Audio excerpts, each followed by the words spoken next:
26 hommes ont porté le bâton de maréchal sous Adolf Hitler, dont Hermann Göring, qui détiendrait, plus tard, un rang encore plus élevé. C'était le grade militaire le plus élevé que le Troisième Reich pouvait conférer, une promesse de gloire, une garantie d'héritage et, comme il s'est avéré, une condamnation à mort écrite à l'encre invisible. L'un fut pendu à Nuremberg. Certains se sont tirés une balle dans des bunkers, des forêts et des villes en flammes, alors que le Reich s'effondrait autour d'eux. Certains ont pourri dans des camps soviétiques, oubliés de tous sauf de leurs geôliers. Quelques-uns ont vécu assez longtemps pour écrire des mémoires et se présenter comme des serviteurs réticents d'un régime qu'ils prétendaient mépriser. Mais chacun d'entre eux a répondu de ce qu'il a fait ou de ce qu'il n'a pas réussi à empêcher. Ceci est le registre final, les dossiers scellés, le compte-rendu complet de la façon dont les plus hauts commandants d'Hitler ont trouvé la mort. Et le schéma qui émerge de ces 26 destins pourrait vous troubler plus que n'importe quelle mort individuelle ne pourrait jamais le faire.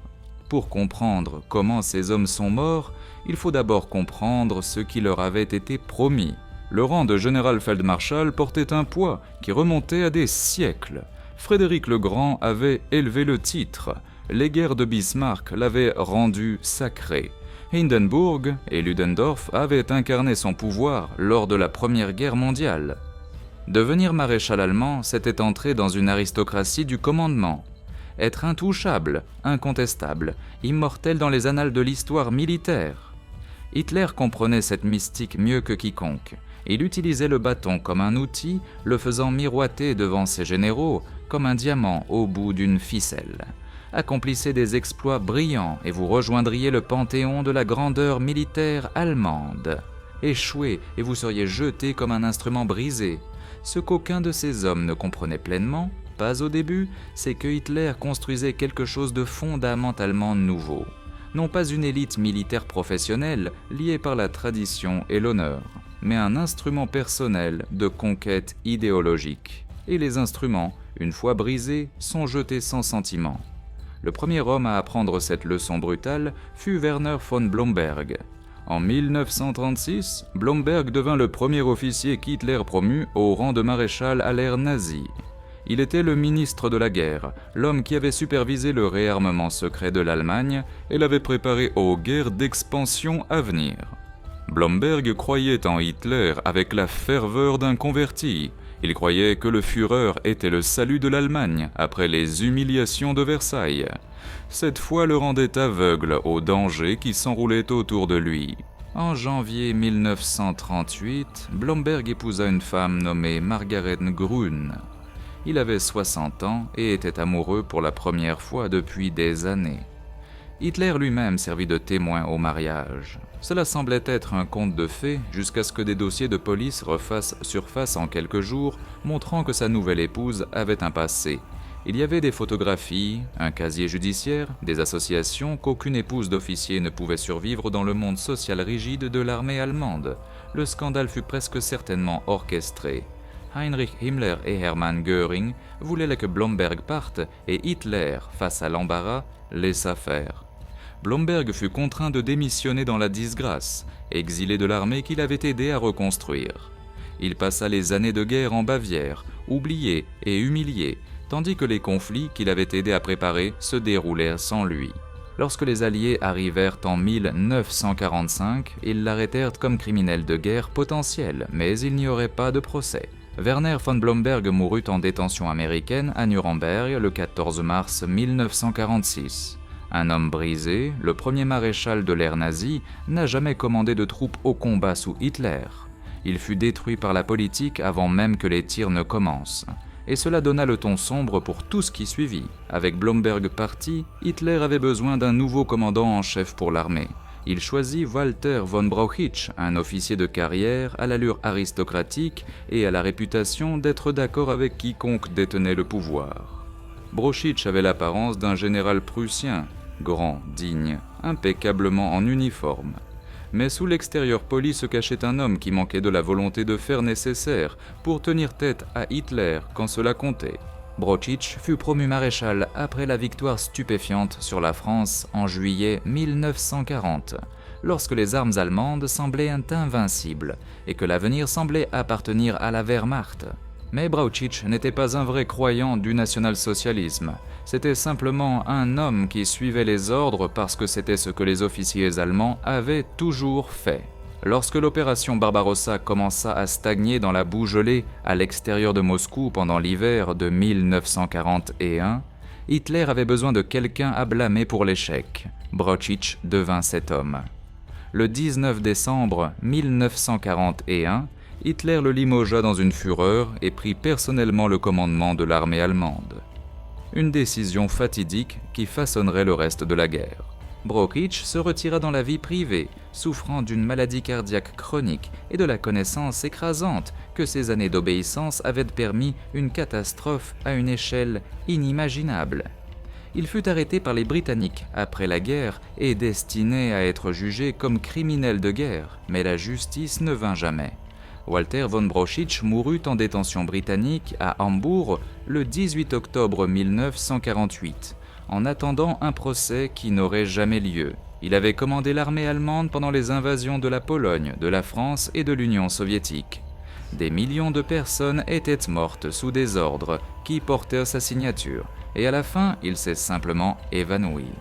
Un bureaucrate en uniforme dont le cœur a lâché avant qu'aucun tribunal ne puisse rendre son jugement.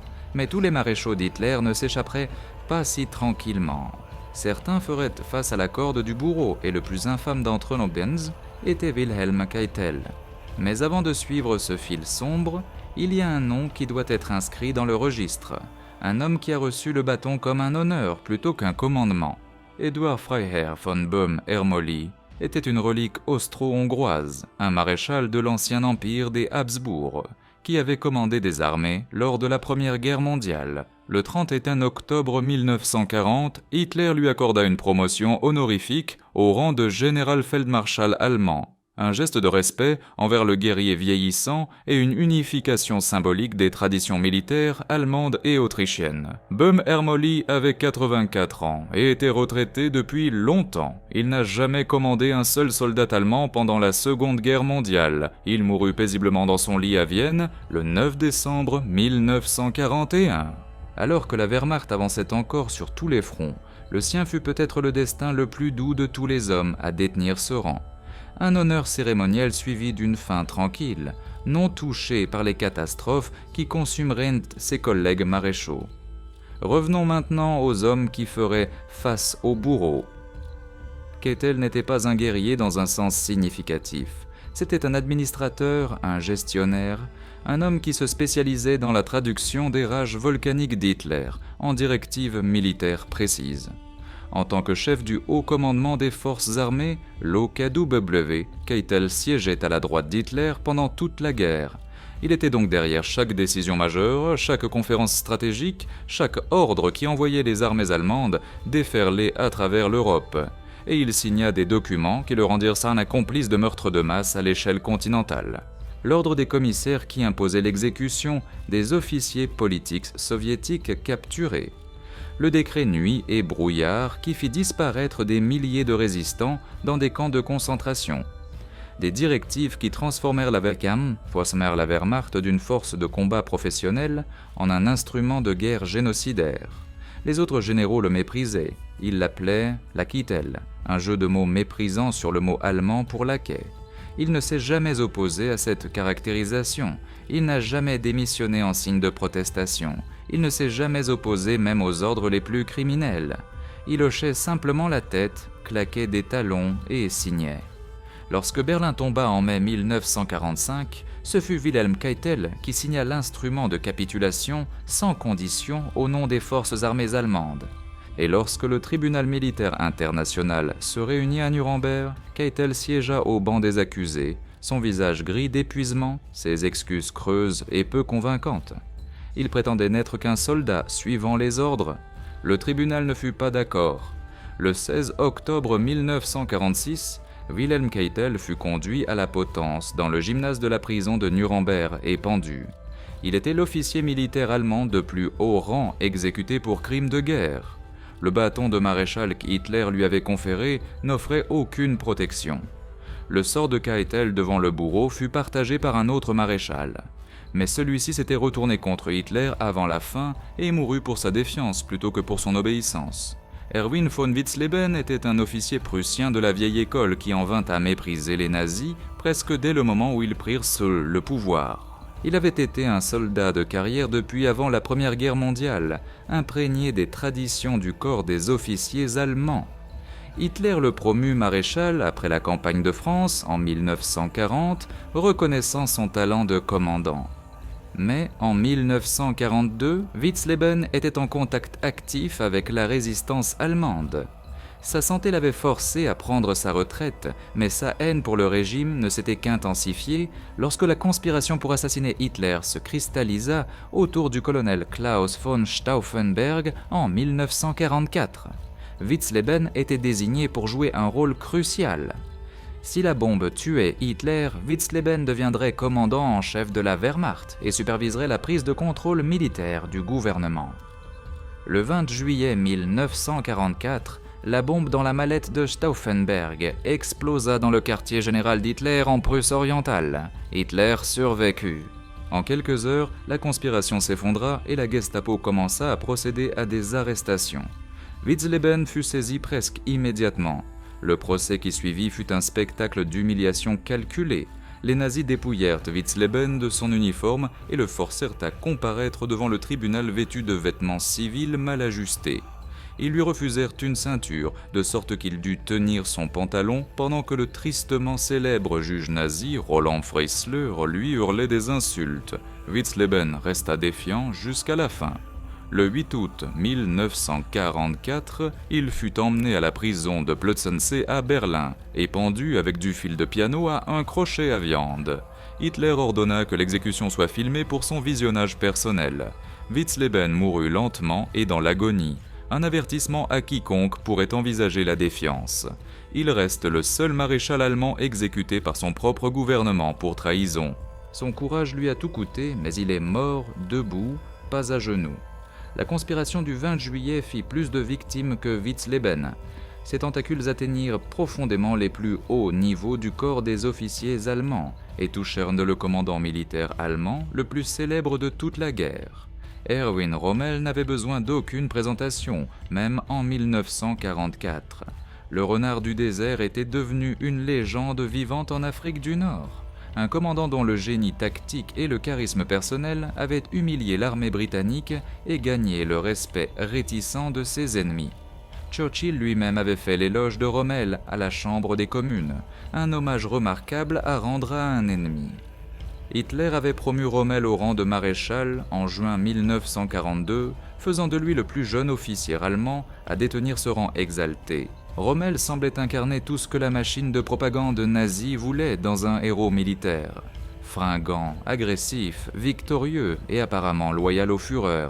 Mais en 1944, Rommel était un homme changé. Il avait vu la guerre de l'intérieur. Il avait été témoin du désespoir de la situation stratégique, de l'inévitabilité de la victoire alliée et des conséquences catastrophiques du leadership d'Hitler. Et il en était venu à croire que le Führer devait être écarté si l'Allemagne devait être sauvée de la destruction totale. L'implication exacte de Rommel dans le complot du 20 juillet reste un sujet de débat historique.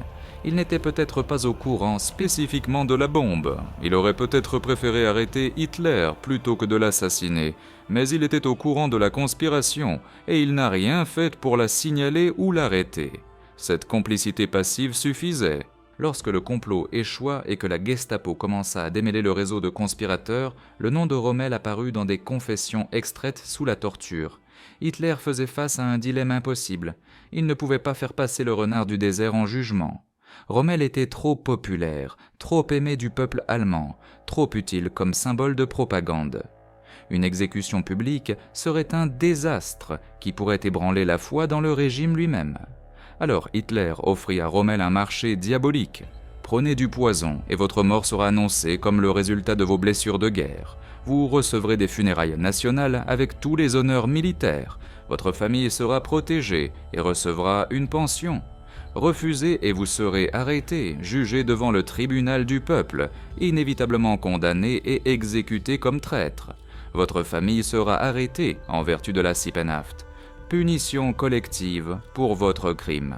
Le 14 octobre 1944, 2 généraux arrivèrent au domicile de Rommel à Herrlingen avec l'ultimatum. Rommel dit au revoir à sa femme Lucie et à son fils Manfred, marcha vers la voiture qui attendait et avala la capsule de cyanure qu'ils avaient apportée. Il était mort en 15 minutes. Le régime nazi lui fit des funérailles de héros. Hitler envoya une couronne. La vérité sur la mort de Rommel n'émergea qu'après la fin de la guerre. Sa mort est souvent appelée un suicide, mais c'était un meurtre par ultimatum, un maréchal détruit par le régime même qu'il avait servi avec tant de distinction. Rommel n'était pas seul à choisir la mort plutôt que la capture ou le procès. Alors que la guerre se retournait irrévocablement contre l'Allemagne en 1944 et 1945, le suicide devint presque épidémique parmi le haut commandement et peu de morts illustrèrent l'effondrement plus crûment que celle de Günther von Kluge. Kluge était un commandant capable et expérimenté qui avait dirigé des armées allemandes avec distinction en France et sur le vaste front de l'Est. Hitler l'avait promu maréchal en juillet 1940, reconnaissant son talent pendant la campagne contre la France. Pendant des années, Kluge servit avec une loyauté apparente même si ses doutes privés sur le leadership d'Hitler devenaient de plus en plus aigus. Il avait été approché par la résistance, mais ne s'était jamais pleinement engagé dans leur cause. Un indécis qui ne pouvait jamais vraiment décider de quel côté de l'histoire il voulait être. À l'été de 1944, Kluge commandait toutes les forces allemandes à l'ouest, essayant désespérément de contenir la percée alliée de Normandie après le jour J. Il échoua. Le front s'effondra sous le poids de la supériorité matérielle alliée et de la puissance aérienne.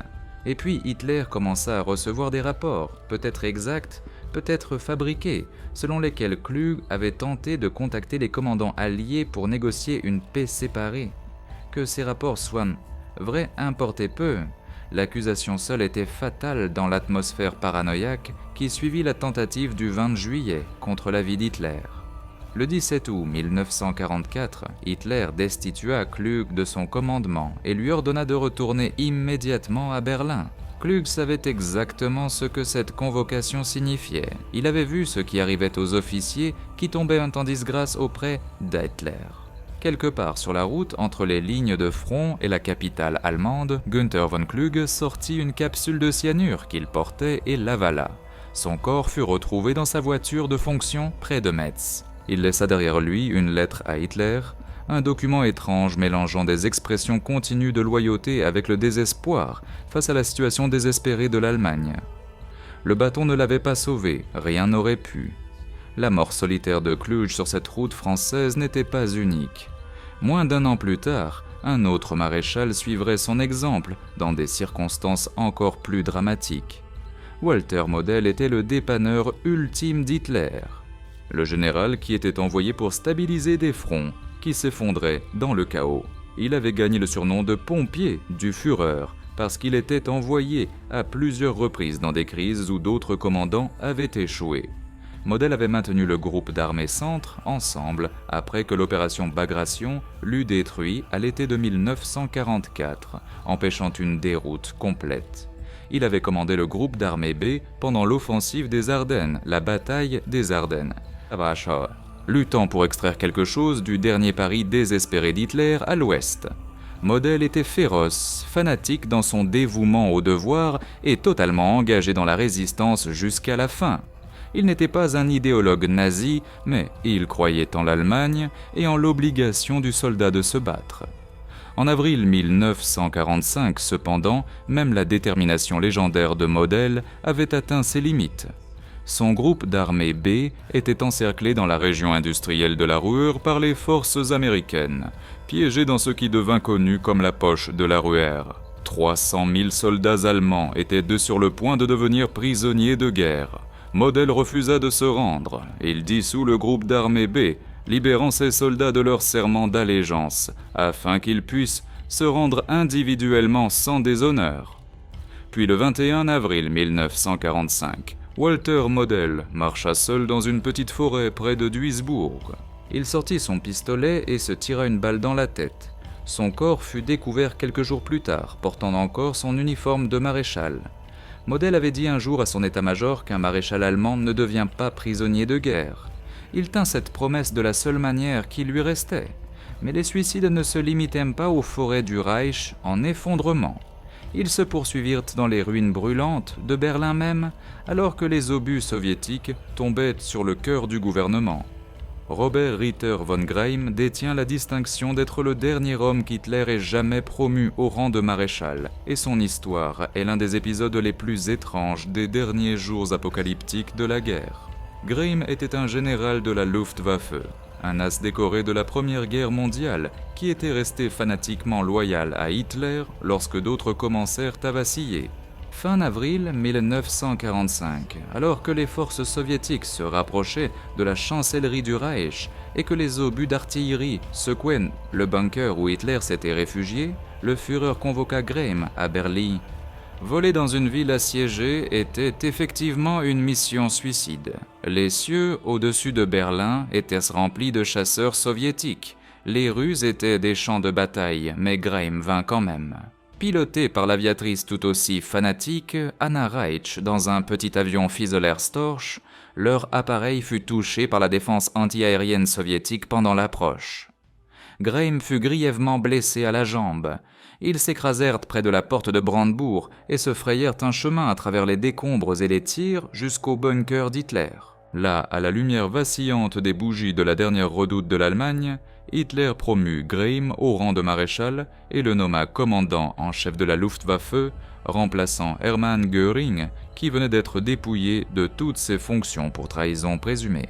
C'était une nomination complètement dénuée de sens. La Luftwaffe existait à peine en tant que force de combat. Le carburant était épuisé, les avions étaient à main détruits, les pilotes étaient morts ou capturés. Mais Greim accepta son commandement impossible. Lui et Reitsch s'envolèrent de Berlin dans une autre évasion périlleuse, et Greim se rendit aux Américains quelques jours plus tard. Il fut emmené dans un hôpital à Salzbourg pour soigner ses blessures. Le 24 mai 1945, moins d'un mois après sa promotion, Robert Ritter von Greim avala une capsule de cyanure et mourut. Il était le dernier officier à recevoir le bâton d'Hitler. Il le porta pendant moins d'un mois. Mais Greim n'était pas le commandant de la Luftwaffe, le plus célèbre à mourir de sa propre main.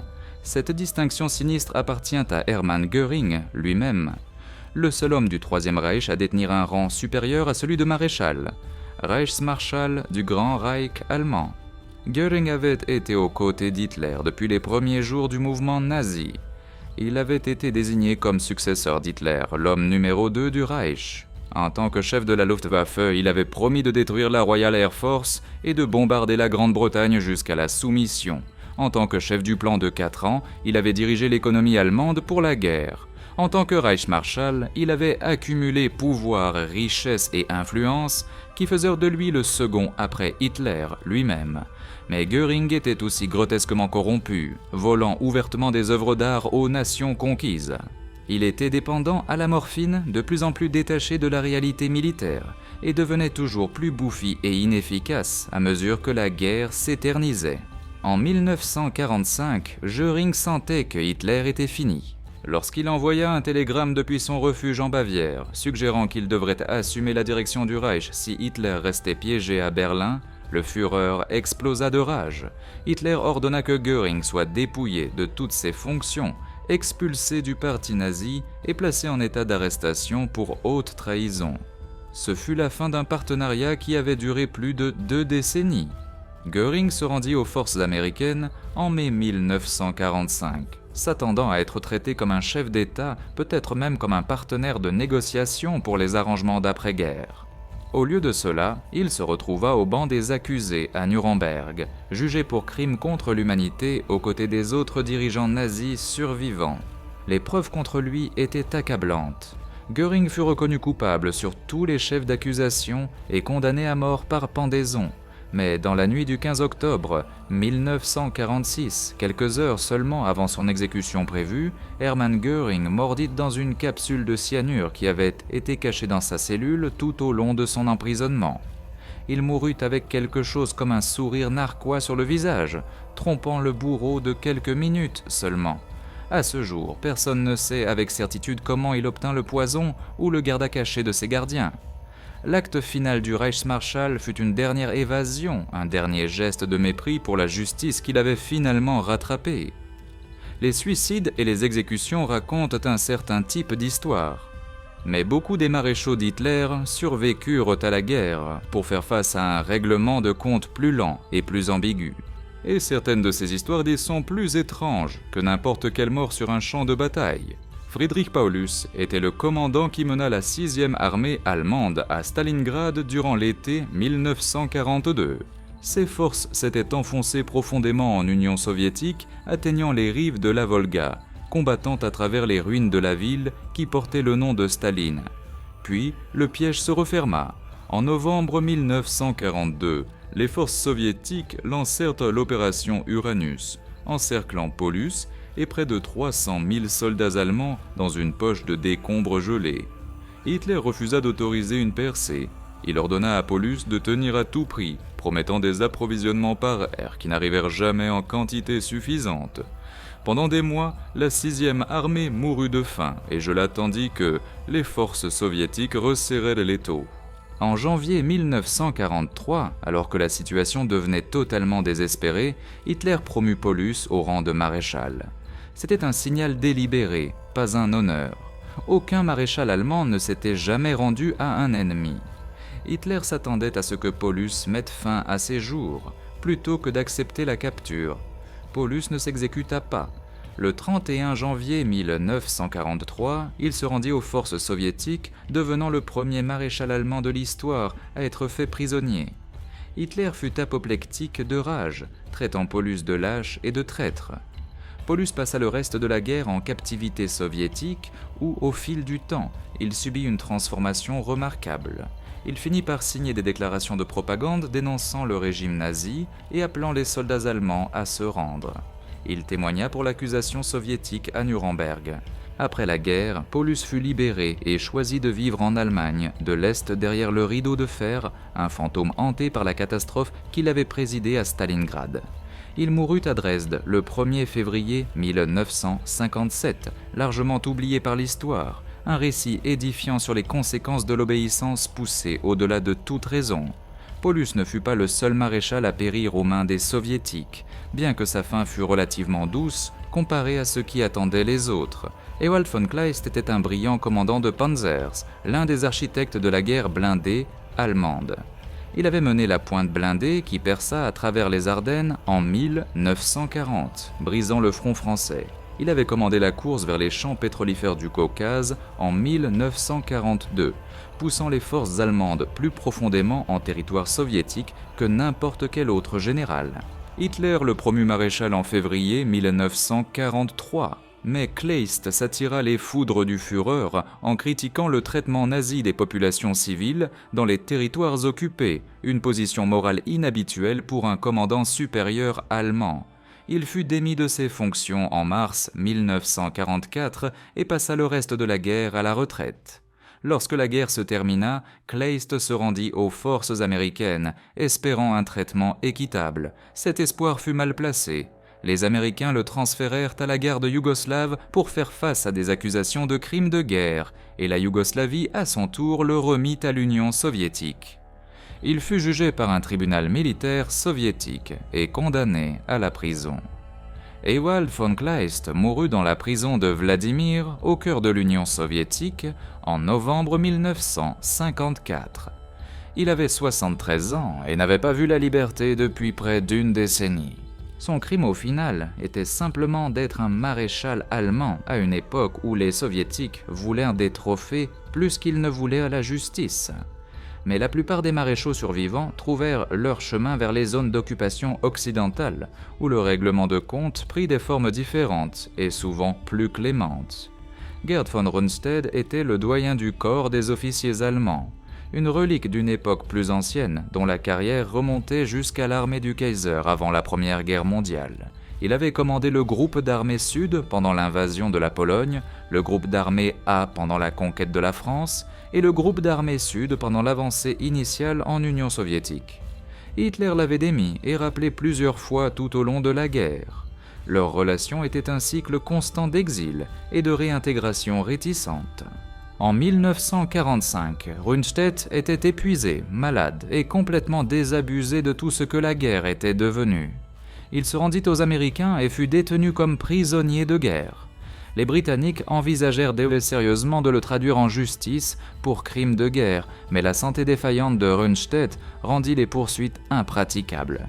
Il fut libéré en 1949 et passa ses dernières années à Hanovre, accordant occasionnellement des interviews et maintenant, jusqu'à la fin, qu'il n'avait été qu'un soldat professionnel accomplissant son devoir. Il mourut le 24 février 1953 à l'âge de 77 ans, n'ayant jamais fait face à un tribunal. Sa réputation reste contestée à ce jour. Était-il un homme décent piégé dans une situation impossible ou simplement un autre complice d'atrocités qui échappa à la responsabilité par chance et longévité? L'histoire n'a jamais rendu de verdict final. Fedor von Bock était le commandant qui s'approcha le plus de Moscou durant le terrible hiver de 1941, avant que la contre-offensive russe ne repousse ses forces loin de la capitale soviétique. Hitler le démit en juillet 1942 après un différend sur la stratégie et Bock ne reçut jamais d'autres commandements majeurs. Il passa les dernières années de la guerre dans une retraite amère, regardant depuis la touche le Reich qu'il avait servi s'effondrer autour de lui. Le 3 mai 1945, seulement 5 jours avant la capitulation inconditionnelle de l'Allemagne, Bock voyageait en voiture près de la ville de Lensahn. Un avion de chasse britannique repéra le véhicule et le mitrailla. Sa femme, sa belle-fille et son ami furent tués instantanément. Bock lui-même fut grièvement blessé. Il mourut le lendemain, 4 mai 1945, de ses blessures. Fedor von Bock avait survécu à toutes les batailles du front de l'Est, à toutes les crises de commandement, à toutes les intrigues politiques, pour mourir d'une attaque aléatoire sur une route de campagne dans les dernières heures de la guerre. La violence le trouva quand même, alors qu'il se croyait en sécurité.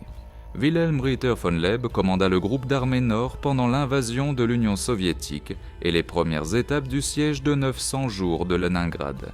Il s'opposa à plusieurs reprises à Hitler sur la stratégie et la conduite appropriée des opérations et fut démis de son commandement en janvier 1942.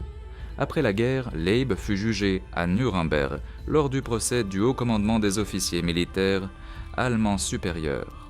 Il fut reconnu coupable d'avoir transmis des ordres criminels à ses subordonnés, mais condamné seulement au temps déjà purgé. Il fut libéré immédiatement et passa le reste de sa vie en Bavière, mourant le 29 avril 1956. Leib avait été l'un des rares maréchaux allemands à exprimer des critiques écrites des atrocités nazies pendant que la guerre était en cours. Pourtant, ces protestations ne s'étendirent jamais à la démission ou à la résistance active. Cette ambiguïté fondamentale définit son héritage. Le schéma de justice compromise se répéta tout au long de la période d'après-guerre, alors que maréchal après maréchal évitait les pleines conséquences de leur service. Ernst Busch avait commandé le groupe d'armées Centre lorsqu'il fut catastrophiquement détruit par l'offensive d'été soviétique, connue sous le nom d'opération Bagration en juin et juillet 1944.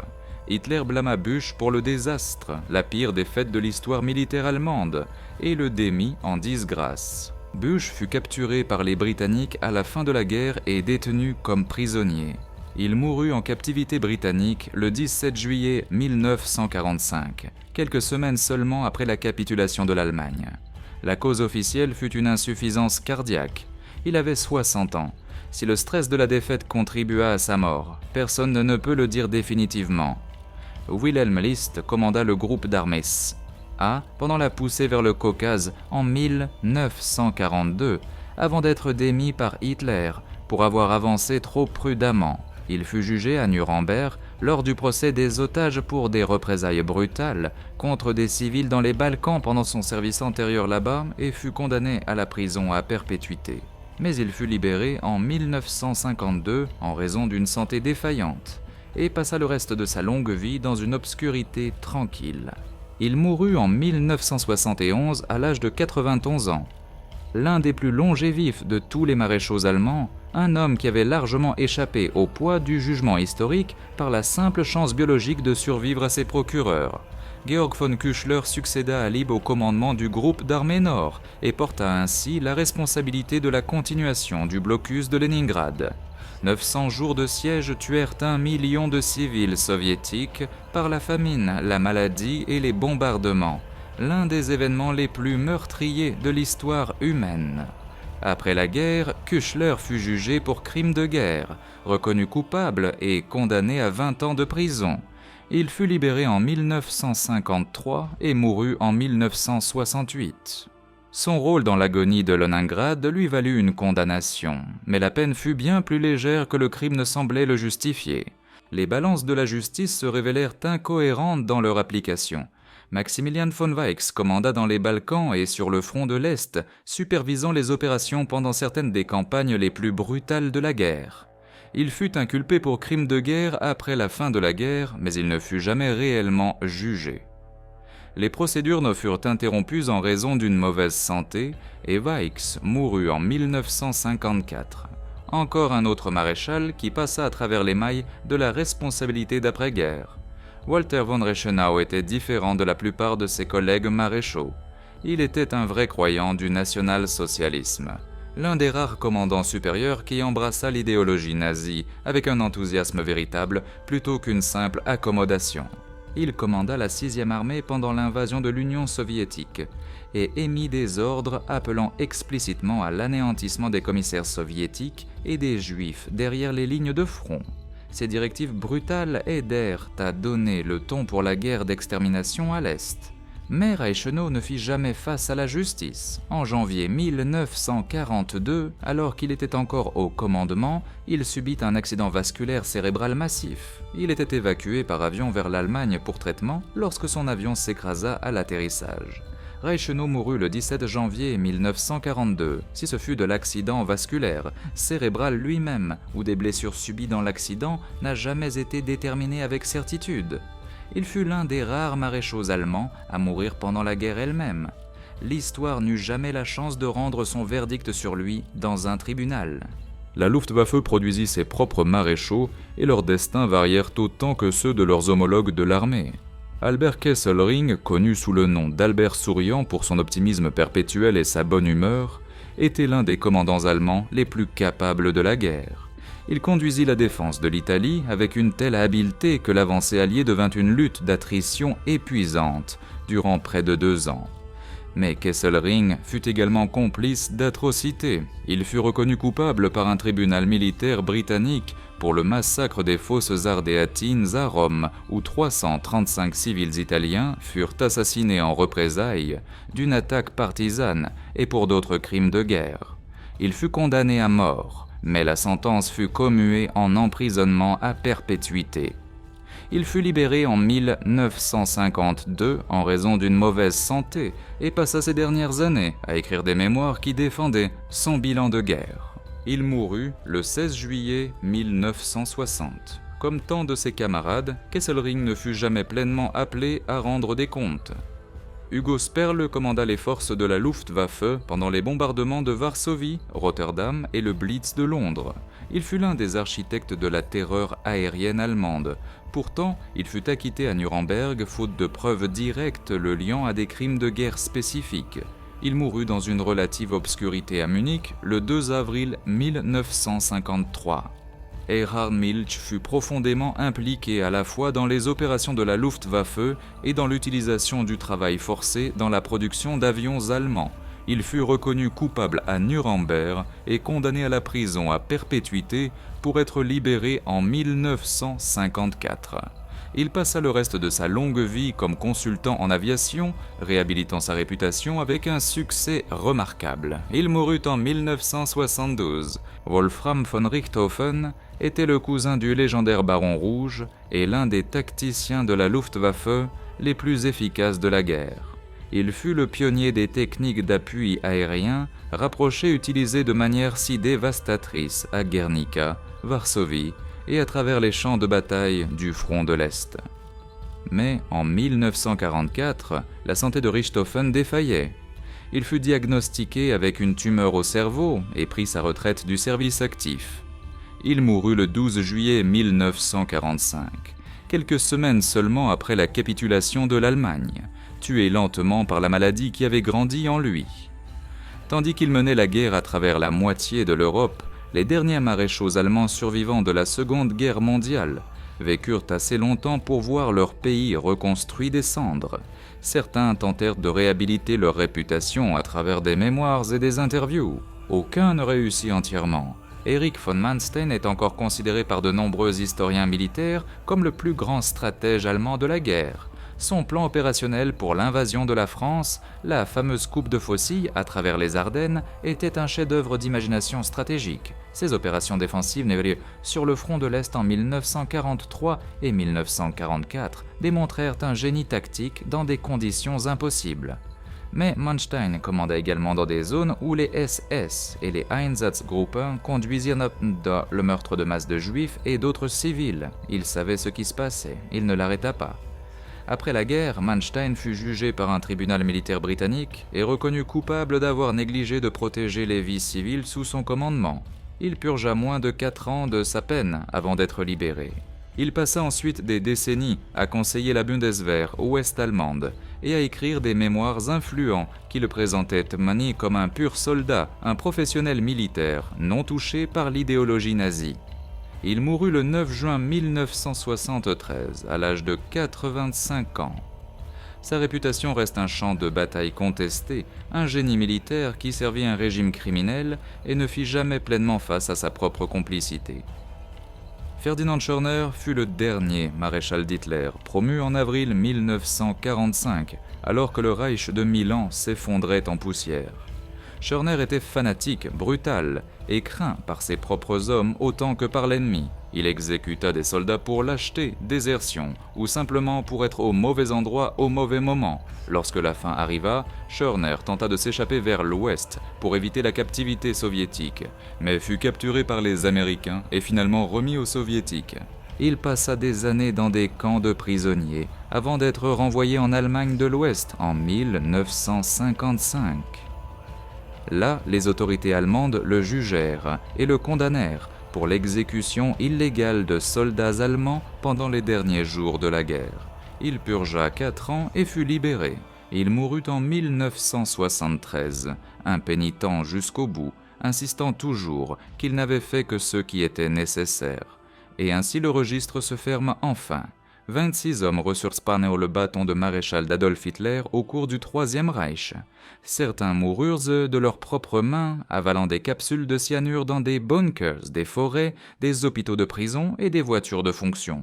Certains furent exécutés par le régime qu'ils avaient servi ou par les vainqueurs qui siégèrent en jugement à Nuremberg. Certains furent tués au combat ou par la violence aléatoire dans les derniers jours chaotiques de la guerre.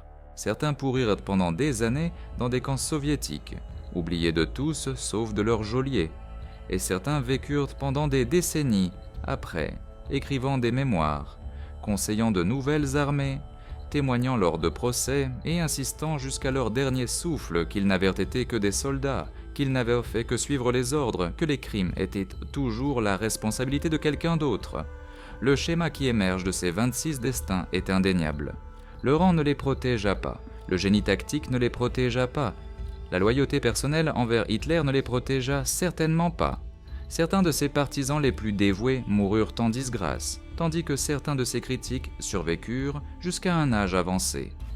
Ce qui émerge de ce décompte final est un portrait de la complicité et de son coût inévitable. Ces hommes construisirent la machine de la conquête nazie. Ils huilaient ces engrenages avec leur expertise professionnelle. Ils la regardèrent broyer des millions de vies humaines à travers tout un continent, et lorsque cette machine se brisa finalement dans le feu et la ruine, les éclats trouvèrent d'accato chacun d'entre eux à la fin. 26 hommes, 26 réponses. Le registre est maintenant fermé. Si cette histoire vous a captivé, abonnez-vous et regardez la vidéo qui apparaît à l'écran maintenant, car ceci n'est qu'un chapitre dans l'histoire plus large de la façon dont les architectes de la guerre rencontrèrent leur règlement de compte.